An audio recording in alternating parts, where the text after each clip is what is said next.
بسم اللہ الرحمن الرحیم۔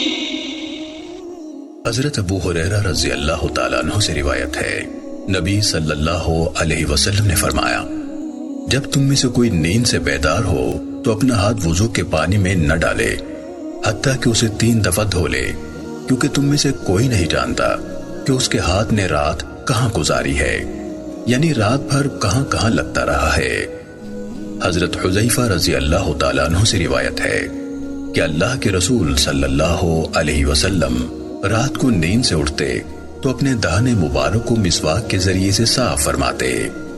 حضرت ابو موسیٰ رضی اللہ تعالیٰ عنہ سے روایت ہے کہ میں اللہ کے رسول صلی اللہ علیہ وسلم کے پاس گیا تو آپ دان صاف فرما رہے تھے اور مسواک کا سرا آپ کی زبان مبارک پر تھا اور آپ آ کر رہے تھے۔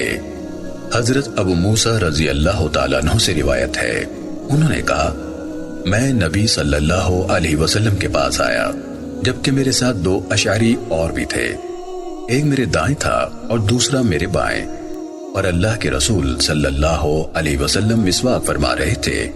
ان دونوں نے آپ سے کوئی عہدہ مانگا۔ میں نے کہا، قسم اس ذات کی جس نے آپ کو سچا نبی بنا کر بھیجا، انہوں نے مجھے اپنے دلی ارادے سے مطلع نہیں کیا اور نہ مجھے اندازہ ہی تھا کہ یہ کوئی عہدہ مانگیں گے۔ مجھے یوں لگتا ہے کہ میں اب بھی دیکھ رہا ہوں کہ آپ کی مسواک آپ کے ہونٹ مبارک کے نیچے ہے اور ہونٹ سکڑا ہوا ہے۔ آپ نے فرمایا، تحقیق ہم سرکاری منصب پر کسی ایسے شخص کا تعاون حاصل نہیں کرتے یا ہرگز نہیں کریں گے جو اس کا طلبکار ہو، لیکن اے ابو موسیٰ تو عہدے پر جا۔ پھر آپ نے انہیں یعنی ابو موسیٰ کو حاکم بنا کر یمن بھیج دیا۔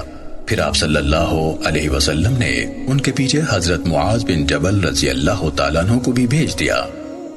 حضرت عائشہ رضی اللہ تعالیٰ عنہ سے روایت ہے، نبی صلی اللہ علیہ وسلم نے فرمایا، مسواک منہ کی صفائی و پاکیزگی اور رب تعالیٰ کی رضامندی کا ذریعہ ہے۔